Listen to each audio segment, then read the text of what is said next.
Welcome to another episode of Husbands Watching Housewives. I'm Scott. And I'm Jeff. And we just watched an episode of The Real Housewives of Salt Lake City. We did. Still in Mexico. Apparently, they're going to be in Mexico for the rest of their lives. And just can never return. The rest of the season, probably. They can't return until they film the reunion. Basically. Basically. They flew Annie into Mexico. Yeah.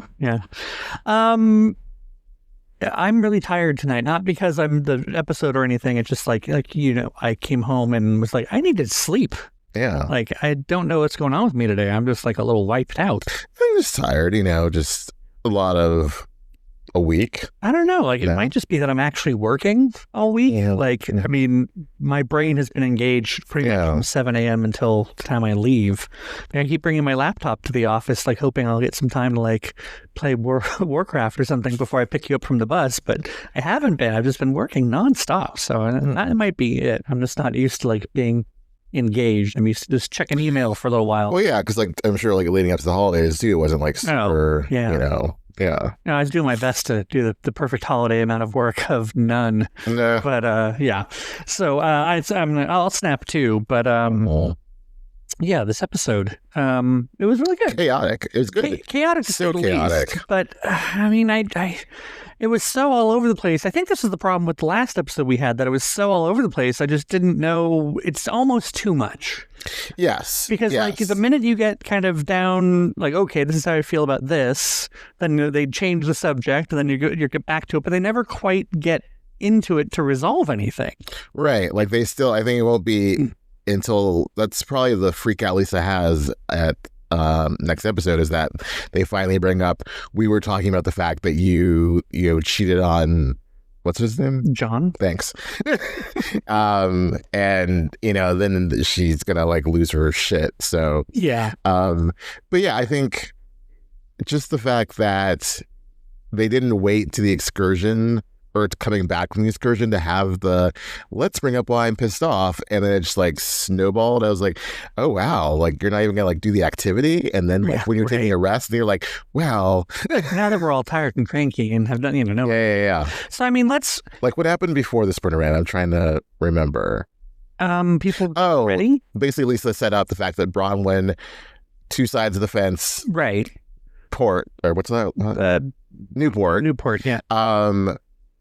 Is playing both sides. Yeah, let's talk about that. So like, I get how what Bronwyn's saying, but it is definitely playing both sides of the fence, because she had this conversation where she was being very, I think, honest and forthright with the ladies who were there, and they were having, I think, real conversation about like, no, they're not supporting you because they've been on the side that Todd's on, of being accused of being, maybe not infidelity, but they've been on the, cheating accusation side of things.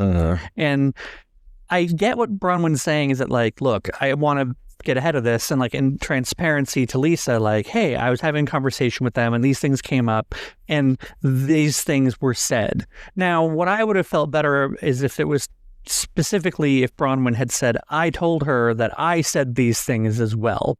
And like that this was discussed and I agreed with them that might be the case. But it doesn't sound like she's doing that. It sounds like she's just trying to say that Whitney, Angie, and Heather were talking mad shit about her. And why not say exactly what was said? I'm surprised Lisa didn't like pull that out of her. I think maybe she did, and they just didn't show it on camera. No, because she wouldn't be like questioning what was said about me. No, she would have gone over and like smacked Whitney upside the head if she knew what was said. But it could be one of those situations where she wants to get them to say it and see if they'll admit to saying it and, do that first. Because if it's a situation where it's like, yeah, we said this, then it's not a big deal. It's not such a big thing. Like, yeah, we were saying that, and I'll say it to your face. She's not that clever. But if they try to do that whole like backpedaling thing like Heather was doing at the end of the episode with Meredith, then yeah, like it's a little bit worse. She's not that clever, and she's also too emotionally verbose. So it doesn't really make sense. But I was about to say, explain that to me.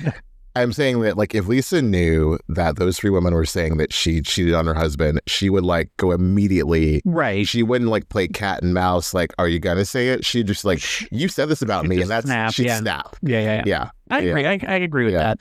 So. But, I mean, beyond that, like, they never really, even through the end of the episode, with Heather kind of touching on it a little bit with Meredith, they never really quite get to it. So they must get to it next week. Or it's like, do you forget, like, when it was brought up in the Sprinter, like, it was almost like they forgot, like, what do you mean, what was said? It's like, you don't remember, like, the big thing you said, that Lisa, like, has been on the other side of infidelity. And that's the thing, is that they were just having, I think they were having kind of a supportive conversation for Bronwyn. And so I think, if anything, I can see how they would feel like, wait a minute, we were trying to have your back. Yeah. And you went ahead and like went off to Lisa and said we were talking crap about her, which is not what we were doing. We were trying to, you know, make you feel better. We're trying to, you know, support you. And yeah, I think part of it is they didn't, I mean, they all knew what they said, but, you know, they probably said a lot of stuff. Right. And it's like, what specifically are you pissed off about? Because, again, like, they were saying it so casually, like, you know, they've done that. Like, it's not like they're like being like, you know, they've cheated, you know, they weren't making it a secret. That just was common knowledge. Well, also, too, like, none of them would have gone and said they said this to Lisa. So Bronwyn was more so thinking about, when this airs, I want her to know that I came clean. Right. So it wasn't like, oh, like, none of them were going to, like, go back and say, like, you know what, Lisa, when you were in a bad place with Bronwyn, we were talking about how you're a potential cheater. Right. You know, so it was a little too calculated, and it's really shitty because I thought it was a really great moment when those three women were supporting her, especially Heather, right, who had been dogging her most of the season, and then to, like, go and flip, you proved Heather's point, which I really hate. Right. But what's funny when she, like, mouthed down to Whitney, Two-Face, and when he's like, yeah. So. I loved it's so much. Just like reaction shots at reunions, so much of, like, just eye contact and, like, head movements at when someone else is fighting. It's so good. Like, that's why there's, like, 8 cameras, so they can capture all of it, you know? But yeah, I didn't like Bronwyn in that moment of going over. Really, throughout the entire rest of the episode, she was kind of, I don't want to say spineless, but, like, just kind of very flat and, like, didn't really have, I think, a point of view. She piled on to Britani when everyone else did, and was, like, making not as ridiculous as conclusions as Meredith did, but, you know, she was still just kind of piling on for what, like, and then probably get the heat off of her. Oh, for sure. And then when they get to the dinner, she's just like, no, let me talk. That's like, dude, you're not proving a good point here. Right. You're just, I don't know, again, like, why are you so, it didn't need to be said. You know, like, just wait for it to air, wait for it to play out. You're playing producer a little bit. Well, and also on top of it, like, she didn't need to, well, yeah, I think you're. She never said, oh yeah, I heard that too, that Lisa cheated on John. Right. You know, she was like, oh, okay. But I guess she's nodding along. But she's trying to I think she's trying to prove that point that she's got Lisa's back. Which goes back to why are you killing yourself to show that you have Lisa's back? Right. And why does everyone have your own damn back? Yeah. Yeah, I agreed. But then, that whole thing with Britani filming, like, I mean, they kind of, I mean, they at some point throughout that whole debacle, I guess I began to understand a little bit more. I think Heather was the one who said it the best, that, like, it is a bit of a violation to them. Like, they, you know, and I guess also when Britani somehow dug herself out at the end by, you know, coming out, quote unquote, well, yep. Like, it started to make a little more sense. But yeah, man, they ripped into her. Like, well, it's 7 against 1 too. Yeah, you know, in a very tight, confined space too. Yeah, like, it makes that whole first season with a very bumpy. Yeah, it makes that whole first season with Aaron on New York, where they're in the hot tub, gosh, yeah, makes that look like a walk in the park. Oh, totally. Because this is them in the Sprinter van, just, like, screaming at her, like, people are, like, lunging over the seats. Literally, it's like you did that. I had you in my home. That was so ridiculous. Like, we got to put Meredith aside for a minute. Yeah. Like, obviously, her Britani's explanations were bullshit. Absolute bullshit. So you think she was trying to record this so she could, like, leak it to a blog or something? No, and that's the problem, is that... What was her goal? I think she was just recording it to have it to listen to later. Probably, my guess is to maybe sort out some of the back and forth that was going on. So maybe she could find a piece and, like, listen to it and be like, well, you said, you know, and be more clear on what was said. That makes sense. It was very confusing. Even, like, as a viewer, I'm like, Yeah. Before they even got to yelling at her, when they were yelling at each other, like the shut the F up between Lisa and Whitney. Exactly. I could also see it also. I could see possibly she took some video to send to her daughter or like to Jared or someone, be like, well, these ladies are crazy, right, sort of thing. But I don't think that anyone was going to be leaking it to a blog. And so the fact that they all jumped there and we're all like just assuming the worst and just like, again, kind of what Mary said later, they're not that damn interesting. Yeah. Like, I get, yeah, it's not wiretapping. This is I know when she's like, was it Heather? It's like wiretapping. It's first off, you're in Mexico, so I don't think those rules apply. Second off, it's just ridiculous. Like, it's not that big of a deal. Like, but it makes their reaction just kind of made me see a little bit more that maybe they actually are traumatized by what happened with Monica. I mean, maybe that is a really big deal, especially because when Heather started kind of breaking it down at the end of the episode about, Brittany's huge revelation, that, there's a lot of trust they put in each other because they've all kind of lived in this kind of shame of leaving the Mormon church, or like this kind of judgment and of their non-Mormon lives, things like that. So I can see that like maybe there is a bond of trust that is that is broken amongst cast members, even when they hate each other, as Whitney said. Exactly. Yeah. So I get that, but at the same time, like, that's a little, I don't know, it's a little much. Like, it's almost delusional to me. Codependent. Yeah. The fact that, like, we tell each other things are more vulnerable than we are with anyone else. I'm like, I would beg to differ. I mean, I wanted Heather to be like, we have the sisterhood Sutton wishes they had on Beverly Hills. I mean, it's a twisted sisterhood. Like, there's no sisterhood in Beverly Hills. That's just bullshit. Yeah. That's like, we're soldiers in arms. Like, this is like full on, like, we've been through it. We're like going through PTSD. Like, like at one point, like, Lisa was like stroking Heather's back as she like was like, oh, no one knows except these women about. Yeah, I was like, all right. I do wonder how much of the Mormon church, though, kind of fosters that sort of, I don't want to say sisterhood, but that sort of level of support. Yeah. Where, like, I think as Mormon women in the Mormon church, you often have to have each other's backs because, I don't know the details about it, but there's definitely a hierarchy of man versus woman. You're steamrolled by the men. Exactly. Yeah. So, I mean, it might just be something that they're all very comfortable doing and that they identify with, even outside the church, that like there is a kind of code of conduct amongst women, and this is part of it. Whereas on the other shows that we're not used to, seeing that as much because it's just not such a huge part of their life to begin with. Right. Yeah. It's like, I don't think Kyle's telling Garcelle things she would not tell anyone else.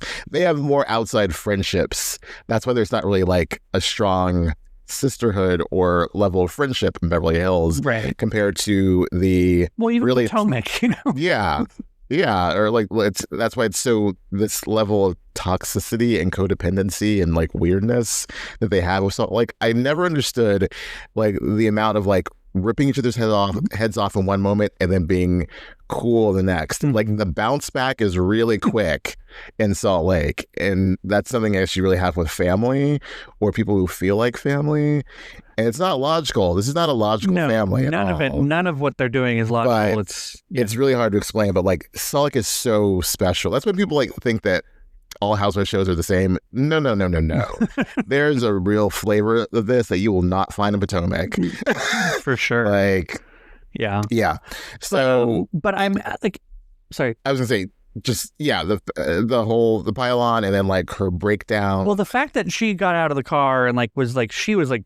And it did cross my mind, is she acting? She's an actress. She's an actress, but is she a good actress? No. But no, I mean, I think that was real. Like, anytime they start doing that, anyone does that panting, sort of hyperventilating, sobbing, it is heartbreaking. And like, I do love Angie. Recognizing it? Because it was the same thing. Like, Angie clearly, I don't know, there has to be some level of performance on Angie's behalf, because when she pissed Britani off at the the bat mitzvah, she was like, oh, she's crying. She's like, oh, didn't mean to make her cry. Right. And so in this case too, she was like the first one to recognize like, oh God, she's crying. Like this, that was not our intention. That was a lot. Like we just wanted to know what was going on. And so yeah, she had just had 7 people screaming at her, all that. And then the fact that Whitney went out and like tried to comfort her, like that's very sweet. And I think that also kind of in my head aligns with, I think, Angie and Whitney being like the most real of the two of them. Yes, and recognize like this is a show. We can be super bitchy to each other, but this is also a human being. Right. So it's like I may not like you. I might think like what you're saying is a bunch of lies, right, but you're clearly having a real reaction, and I'm not trying to eviscerate you. Right. And the fact that like Angie thought to say it, and the fact that Whitney went over to her and no one else did, does show the difference. Yeah, and that Meredith was, I had you in my home. It's because Meredith is so all about herself. Well, even beyond that, it just such as is like, Lisa. It's just so ridiculous that like was it again? That's like such a reaction to someone recording you for 25 seconds. I mean, I'm sure it's also was the lying about it, but the sort of thing where like she was probably trying to do something, she got caught. And it's like, and she freaked out because like all the focus was on her. Especially because the record needle just ripped right there. Like it stopped being about Bronwyn at all, and would that whole thing. They bonded over their hatred for this woman. Yes, and that would be scary and like really a lot. Yeah, to, like have that all coming at you. And then I think sticking on Britani, at the end of the episode when she God bless Mary. when she says the whole thing about like, oh, well, Jared and I have been having a physical relationship, and everyone's looking at her like, well, no shit. I love Mary's like, girl. Yeah. And then like everyone was like, how is this relevant? And that's the one thing I wish that they would have continued on. Yes. Like the thing Britani needs to know and to learn, and I hope to hell someone asks her at the reunion is, what the heck is wrong with your timing? Yeah. You have the worst GD timing of anyone I've ever met in my life. Like, and I can at least you didn't ding, ding, ding, ding, ding. I know. But like, you guys, it was really heavy what happened earlier. And by the way, Jared and I are screwing. What? Like, first off, I think the last thing she ever needs to say again is conversation over here. And then wandered over to Jared. Like, Jared's name should not come out of her mouth. Nothing to do with what's happening. Yeah. And that was off-putting. But how it went and how it was going and where it went to was just like, whoa. Yeah. But I liked it. I liked how it came like, you know what? Me too. I feel shame. And like Bronwyn being like, I don't like this chick right now, but like, stop shaming yourself, honey. Right. And then, Heather really identifying with it and, yeah. Yeah, I mean, I think that was very interesting to see. Meredith was not appeased. Meredith was not. But even Lisa, to a point, was just kind of like, oh, okay. I kind of get it. That, like, there's this thing. I guess when Heather started talking about how, like, everyone around her still is Mormon. Her neighbors are Mormon, all this stuff. So, like, they kind of treat her like she's a joke. And so, like, she could see, like, wanting to keep those sorts of things still, like, on the down low. Just like anything kind of, What sorts of things? Well, like sleeping around. Oh, okay. Yeah. Like, while it's assumed and suspected that she's doing it, that it's just something you don't talk about. It's unspoken because then it just gets more kind of talk going. And so I get it. And I like how they could bond over it. But I still want Britani accountable for having the worst timing in the world. It's just really bad. And yeah, you did lose me at like coming out, but then it got to it was a good conversation. I was kind of hoping Meredith would pipe in and be like, "Hey, you probably don't want to say anything." Yeah, that's. And just like, or actually, it could have been an opportunity for Meredith to say what I was thinking, which is, as a mother of a gay son, this is not the same thing. In general, that like coming out. It's not the same thing. And I don't expect Heather Gay to understand the full details of it. And, I'm a white man, so it's just like, I'm just saying, like, as far as privilege goes, I have, I'm right there at the top. The only thing that brings me down a couple notches is that I'm gay. Mm-hmm. So I'm just saying, like, I haven't had it tough in the scheme of things, but like, I think being a straight white woman versus a gay man of any right, ethnicity, it's a different level. I mean, the only thing I will say is similar is that you lose or potentially could lose your community. Right. And that's your where family, your friends will shun you. That's where they'll give her that. But aside from that, yes. Yeah. And that's where like I wouldn't say genuinely curious, but I'm mildly curious if it is that big of a deal to some people in the Mormon church because to me, it's also one of those things where like, back in the since the dawn of time, everyone knew there were gay people. You just didn't talk about it. So like they'd behind closed doors be like, oh yeah, that guy down the street and his roommate, right? That sort of thing. So it's like it's not like anyone in the Mormon church doesn't know Brittany's. Like this kind of what Whitney said was like, wasn't it Whitney? Like, what do you want? What do you think they think when you're walking around drinking margaritas and wearing a red beret? It was either Heather or Whitney. Yeah. So it's like.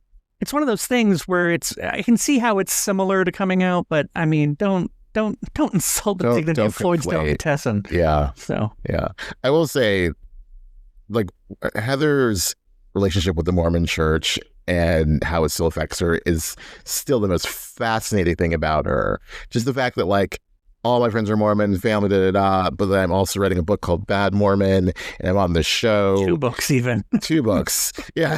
That second one might be out. Yeah, it is out. Yeah. You actually want to read it this time? Nah, I heard bad things. I was about to say, do you really need to read a book about metaphors, and you'll have Heather's whole entire... I mean, trust, I read the first book.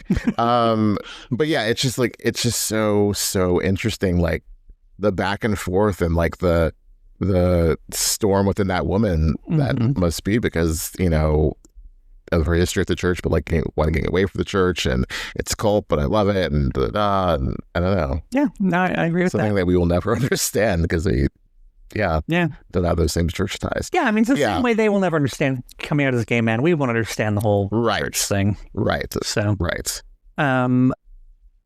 Should we talk about Lisa at all? Lisa didn't, I mean, as much as things were about Lisa, she really didn't have much to offer tonight, do you think? A lot of overacted confessionals. Oh, yeah. Like, I guess it's not gonna, it's like, please, I don't need you to be a narrator. Don't be Heather Gay. Yeah. Nothing really. She's reacted to stuff and told Whitney to shut the F up. And Whitney kind of, give it right back to her. Yeah. Whitney, other than, comforting, what's her face? Brittany didn't really have much going on. Right. Mary what Mary added, I think, was actually pretty good, especially at the end with Brittany. And she's just like... I love that she didn't intentionally try to move story, but it was just like, Brittany, what's wrong, girl? Yeah, what are you thinking about? And like that's how it all tumbled out. Got started, yeah. Yeah. And then so I think that only leaves Meredith at this point, who has the audacity to think that someone would put a recording device in their room. And that's why Mary was being funny. Oh, yes. Like, she's really bored. I mean... First off, okay, I get the fact that, like, Brittany was recording and that was, but whatever. Right. Like, and I mean, everyone else agreed, like, I haven't heard anyone through these walls, like, whatever. Like, I get that. Yeah. I get that that's suspicious. But if Meredith's brain immediately went to, there must be some sort of recording device in my room, that woman has some major problems, like with trust in general. And ego. Yeah, that anyone would really care. I mean, I guess the fact exists that Brittany was talking about it and all this stuff, and like kind of bringing it up. But it just absolutely ridiculous. So I do enjoy that Heather was kind of playing detective with her and like let's see. Let's look under here. It's like... Brittany isn't going to bring some sophisticated recording device, but also too, Meredith proved exactly what happened. Like maybe the walls are slightly thinner or whatever. Maybe she didn't have a glass to the door, or the doors are just thin. Yeah, but like the fact that like she's like, I was crying on the phone with my husband. I had a coughing fit. It sounded a lot like throwing up. And so, yeah, that's probably what she heard. End of story. She didn't have to record you. She didn't have a device in there. Like it would have been caught by production.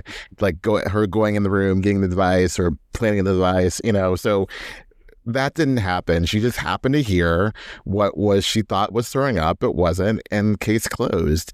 And no, you're not that important, nor is any housewife that important that you would want to like record them when they're not doing housewife stuff. Yeah.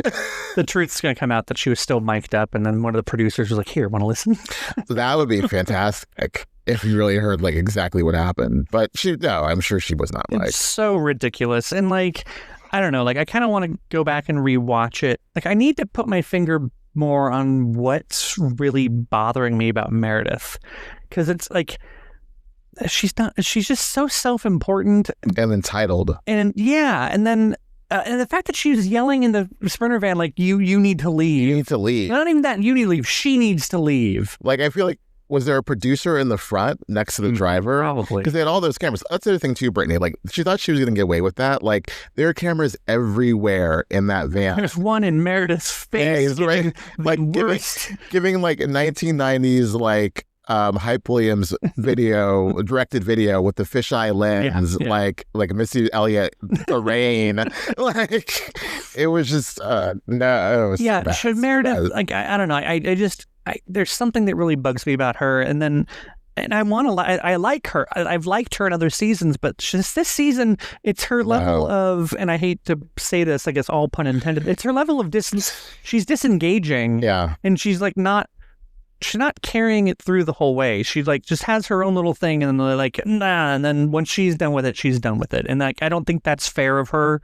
And then she plays the victim of like, I don't deserve to be treated this way. I'm going to walk away. Treat me with kindness. It's like, no one's trying to take you down, Meredith. Like, I wish Heather had some balls or wasn't as drunk, so she could have said, we were talking about the fact that we think that you were cheating on Seth, and that's why you were siding with Todd. Yeah. Like, I just want someone like to say it straight up. Probably won't be till next week, but just like say what you were talking about. Let's deal with it. Let's have them deny it, and then we can move on. Yeah. That was. I mean, I was surprised that Heather because Heather was pretty much got away with it at that point. They could have not said anything. She'd have been like, yeah, I don't know. And it would have been fine. But the fact that they were it must have been because she was drunk. You're right. And dropped emotion. Where did emotional affair come from? Where did emotional affair? They never said anything unless we didn't see that part of when Heather said, like something blah, blah, blah, emotional affair. No, because when Bronwyn originally told them, she said that she did say something that like they were texting and everything, Todd and this woman, and that like she doesn't think that anything physical happened. It was just more the fact that they were like, that came on Watch What Happens Live. There was something during the original that they kind of referenced, and she specified it, and backpedaled on Watch What Happens Live. I thought, because I don't think she like backpedaled it all on the show. It made it seem like an affair had happened, and then when she got to Watch What Happens Live, she said, no. Because she said, because I think the exact thing on the boat was, like, what if you want to talk about it, well, let's talk about the infidelities, the real stuff in our life I'm dealing with. And she explained that, like, I caught Todd texting with a woman. And she never actually said... Caught him. What's that? Gwen did. Yeah. So she never said that like he cheated on her, but like I think she made it clear that it only ever was texting when they were on the boat. Okay. I think that's how I just don't know where emotional affair came from. I keep saying emotional Farrah. And I'm like, is that like no, I'm like, is that when Angie called Heather Peaches or Herb? I was like, is Farrah one of their nicknames? What? Yeah, Whitney would be Farrah for sure. But it might also have been Heather's way of downplaying that what she was saying. Infidelity. Exactly. Yes. Like, emotional affair. And just try to get away from Meredith and try to distract. No, we're not going to talk about that. Let's do the test. And like Meredith's like, no, I'm a little bit sober now. Right. I think Meredith was still pretty drunk too. Meredith? Yeah. Oh, probably.